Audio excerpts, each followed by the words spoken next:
come clean their house, because there's an art to it. You can't just start a business and then people are going to just start lining up for you. It didn't for me. So when I started, I had a niche though. That's what started me. I needed to focus on one very small demographic of people, and I focused on move-out cleaning because it worked with what I was doing in my life at the time. I was working at the Olive Garden as a server, and I didn't really have time to schedule around other people's schedules, so empty houses worked for me. So my biggest suggestion to you is to find a niche and service those people very well. Take really, really good care of them, and they're going to start talking about you. The second people start talking about you, your word of mouth reputation is going to build. And honestly, that's the best advertising you could possibly use, because paying for advertising, honestly, didn't really pay off for me. I tried all different kinds of advertising.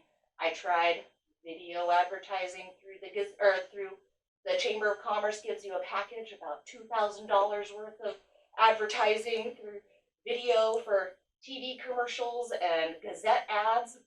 Who reads the Gazette anymore, though? Sorry, guys. But and then what was the other? Oh, and radio. But I'm sorry, I don't think people are listening to commercials on radio anymore either. I think they usually just change it as soon as the commercials come on.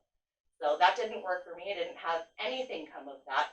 But what did start helping me turn everything around when I was really needing business was basically just taking really good care of people and asking for the referral. Asking people, hey, do you know somebody else that needs this?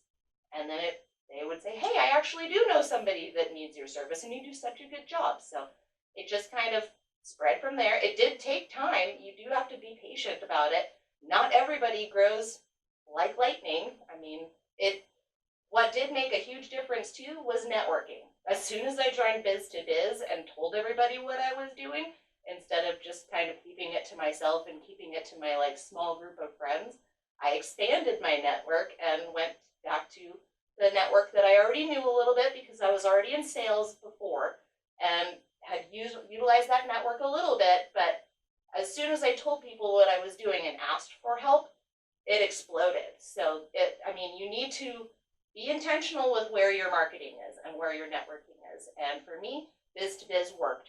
And I also started listening to what some of the members were telling me to do. They told me to be more vulnerable and to tell people what I was doing behind the scenes, because a lot of cleaners will tell you, sorry, that's a trade secret. I can't tell you how I cleaned those floors because that's exclusive to what I do. Well, that's silly. Why don't you just tell people what you're doing? So if they want a clean floor when you're not there, let's say you get sick or something and you can't come that week and they really wanted their floors clean, you tell them what you're doing, they can do it themselves. You're not going to work yourself out of a job if you open yourself up and tell people what you're doing. In fact, as soon as I started telling people how I started cleaning ovens, that was by far my best Facebook post. I had over 10,000 people organic reach on that post alone. I took a quick video of me cleaning an oven with a pumice stone, and people lost their minds because they didn't know that you couldn't lose oven cleaner. Oven cleaner is terrible. I don't know anybody that likes to clean their oven when they're using oven cleaner, because it's awful. The fumes are horrible. Even the fume-free ones make you want to die when you're done. So when I told people right before November, which is prime baking and Thanksgiving cooking dinner season, people lost it when they were like, oh my gosh, I don't have to kill my lungs and breathe in all these fumes while I'm cleaning my oven getting ready for family dinners. So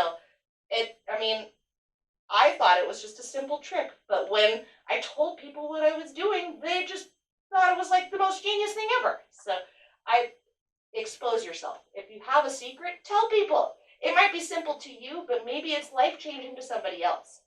So if you want to have people begging for you, you need to be open. You need to tell people what's going on. And then I'm going to open up a little bit more. We're going to dive into some more secrets, but don't forget to like and subscribe before you go. This is Jessica Gilbert with Sunny Living.